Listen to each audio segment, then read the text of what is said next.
Bana nyonso ya mboka na biso ngonga ya kosolola masolo oyo etali Congo ekoki. Lelo na New York ezalaki rencontre munene oyo ndeko na biso oyo ayaki na Congo kosala visite na ye après makambo ba assassinat ya ba expert ya ONU oyo babengi Jean-Pierre Lacroix, azali français, aza secrétaire général adjoint ya ONU. Asalaki rapport na ye lelo pona kolakisa makambo nyonso amoni kuna degré ya violence, insécurité, ba exécution sommaire, ba viol, ba tuerie, ba massacre. Donc tableau est vraiment sombre. Et il a fustigé là-dedans que ba groupe nyonso armé o ezali ko sala ba désordre dans la carte RDC ezali soutenu et armé par le gouvernement de Kinshasa. C'est une situation grave. À 5 vraiment communauté internationale, à 5 conseil de sécurité, na ba organisation régionale va redoubler ba effort pour sortir le Congo de cette situation-là. Makambo est commis sérieux parce que la semaine dernière, il y a eu beaucoup de militaires américains au Outaki, Washington, Baken, Angola. Les généraux, les colonels, Bakendaki, Angola. Donc, ils sont en train de tabler maintenant, noir sur blanc, sur l'option militaire. Parce que Kabila Bakende normalement a organisé l'élection, mais apparemment, Kabila montre toujours les malins. Comme il est protégé par les Russes et les Chinois, PCS sécurité, bazali, satellite mobile, pour surveiller, la communication nyonso est susceptible de nuire, bazo PC ba position nyonso pour s'échapper. Kabila komi mutu moko en l'air, azali susu ko fanda place moko boye. Ata na Kinshasa na bokoyoka, akola la place wana te. Parce qu'on est en train de chercher comment les neutraliser, si pas l'éliminer physiquement. Alors, na Angola, makambo ezali kotambola ndenge mususu. Depuis Tolobaki, il y a déjà 2 mois. Les soldats angolais bazaka na frontière. Na Kasai guerre ezali soutien. Comme il y a plus d'affrontement. Est-ce que vous voyez que affrontement ils ont ça makuna ndenge ezali kusama avant, ezali soutien. Donc il y a plus de réfugiés qui entrent en Angola. Les déplacés, il n'y en a plus. Pourquoi l'armée ne quitte pas la frontière? Donc, l'armée Zawana Bazo Zelakaka va passer un mot d'ordre pour qu'ils puissent entrer sur le sol congolais. Ça, c'est une option parce que les Américains, na Conseil de sécurité, l'ambassadrice adjointe aux États-Unis na ONU, Madame Michel, a bâti le boko na table à lobby. On ne peut pas continuer à accepter makambo oyo na Congo. Il faut qu'il y ait des sanctions supplémentaires sur le gouvernement de Kabila. Parce que il y a, je crois, 2 ou 3 jours, que le Sénat américain a tellement 10 sénateurs. Sénateurs en États-Unis, ils pèsent, mais aux sénateurs 10. Tellement lobby. En tout cas, toujours comme l'ambassadrice il y a États-Unis na ONU. Il y a un citoyen américain qui est mort au Congo dans des circonstances où on est en train de pointer du doigt le gouvernement de Kinshasa d'avoir assassiné ces citoyens américains. Vous, l'administration Trump, vous ne faites rien. Donc, comme ambassadrice Wana, Yango Bomoni Lelo, peut-être une mission quelque part, adjoint Naye, Akekuna à lobby, il a haussé le ton. À lobby, il faut des sanctions supplémentaires. Bino bato conseil de sécurité ONU, bo sanctionner Congo, biso sanctionner le Subatouana et ils sont prêts à pouvoir faire tout pour neutraliser Kabila. Bandeko makambo et komi ndenge wana. Entre-temps, biso na Congo, pression ezali maintenue le 7 août tosilani na mutuana. Parce que ceux qui bandeko bobimi et que type wana sale erreur ya kotinda batu na yeba boma population wana bakopesa yata un jour de plus te. Pression azan déjà nango ako soki asale erreur wana soki andimi ko bima ye moko te ke peuple abimi na le soulèvement populaire salemi alongwa Suka boy kolongwa alobi na kofanda awa ale boke de koboma bango wana ne bokomona bino moko. L'Angola ne va même pas hésiter 2 fois à réfléchir encore au tozerati na le 31 ou bien tozerati na date bako kota directement parce que baza pembeni wana. Vous voyez côté à Tchela wana na côté à nene ya Bakongo, c'est dans une journée baza na Kinshasa wana. Donc l'Angola a reçu ba drone. Azu ba drone ebele ya États-Unis ba servir ya ba drone eza déjà na Angola. Ba tank nyonso donc ba camion ba nene ba char de combat na ba blindé eza na frontière. Donc et à l'intérieur bisoto continue pression que la population soit préparée batu nyonso bandeko. Yon ne kozola na message oyo yebisa master na yo soki bosola kana makambo ya musique yebisa master mboka eza na kati ya danger. Il faut le 7 août tobima pona kosisa na batoyo batonde ba omulisa biso passe solola na master na yo yebisa ye soki biso lia bien te biso soki totanga te soki mwinde za la raté soki ba père ba kena boulot nene ba futa bango te eza bato baza na pouvoir ba fandi wana ça fait 20 ans.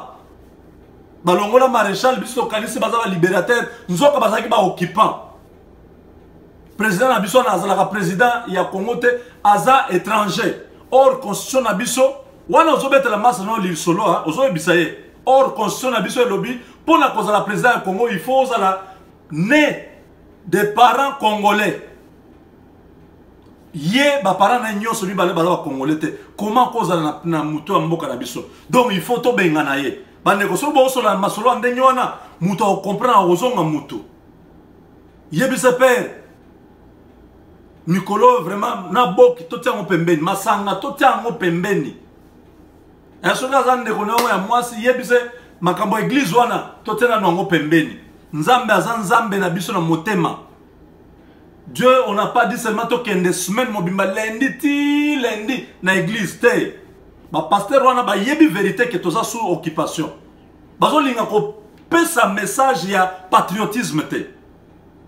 Nehemi amoni ke na mboka na ye na Israël mira eza ya kokweya asengi alobi non ngana kozala o bien te na za na kata kimia mboka na nga mira ese baby donc mboka na biso sili valeur asengi na mokonzi na alobi il faut na zonga na mboka makila ya ki congolais il faut eloba na kati na ba congolais nyonso.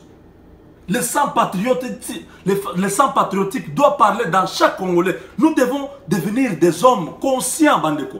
Comment Rwanda ya mukeo ekoti ya biso na se banyati biso so moni mutu ya munene ba beti ya kwei na se batie lokolo banyati na mutu boy. C'est ce que le Rwanda est en train de nous faire.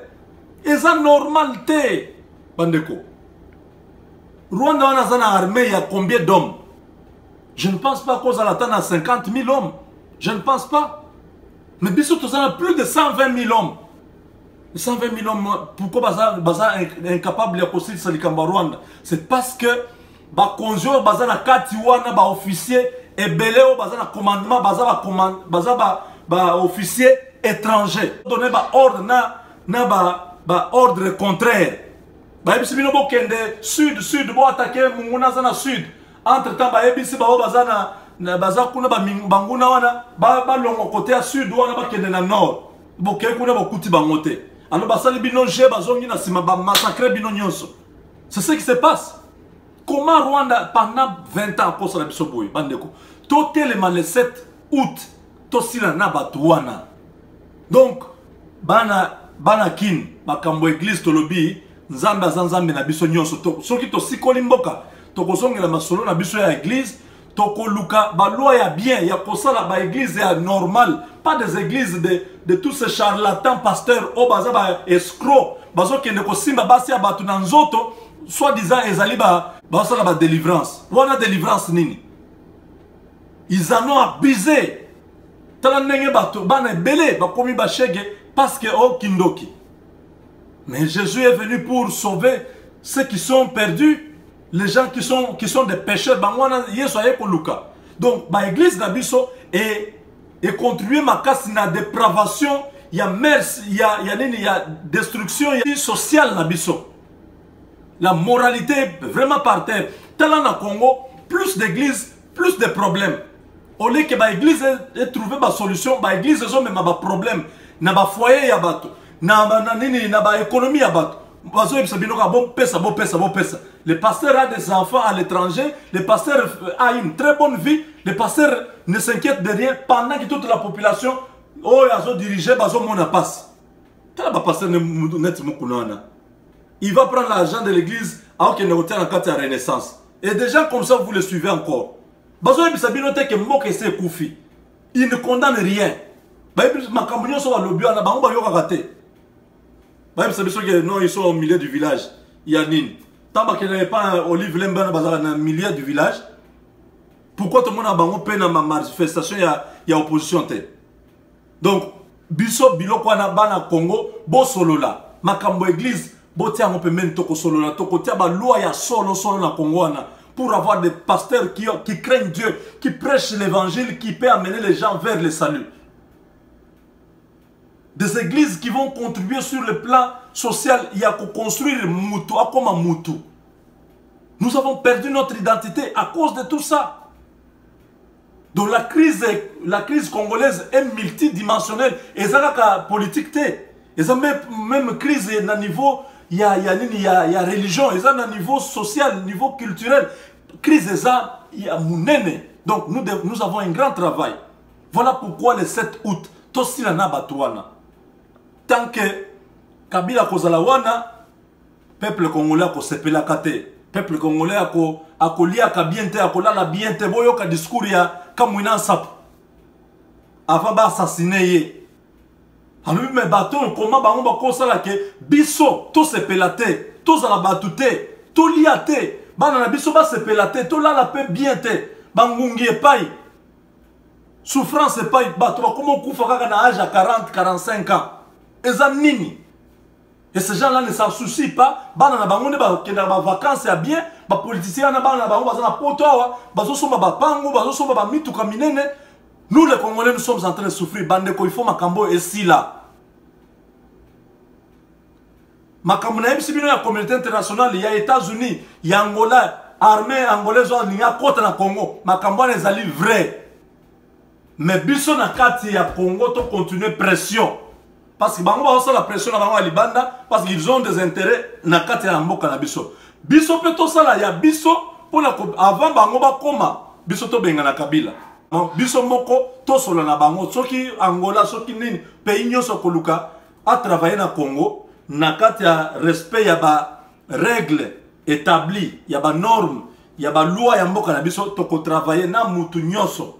Nous serons ouverts. Le Congo a tout ce que les gens cherchent. Le Congo a tout ce que le monde cherche. Donc, toko s'enfermer, boyete, toboya, collaborer na bat, toko milu que la problème. Donc, nous avons besoin, il y a que, mboka na biso ezana ba partenariat, il y a bien, ce qui Kabila kei, toko la transition, toko la presse, ya ko la élection te.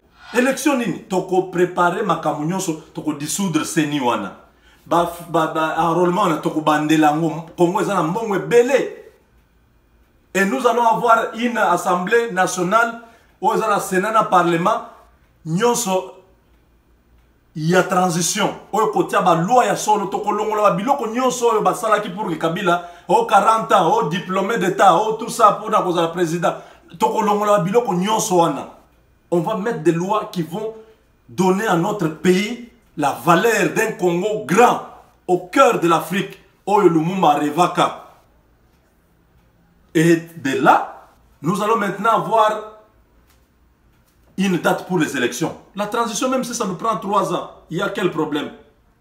Pourvu que nous puissions arranger les choses, que nous puissions aller aux élections, normalement, qu'il n'y ait pas de contestation. Voilà Makambo Tozaki Nango, il y a les Bandeko.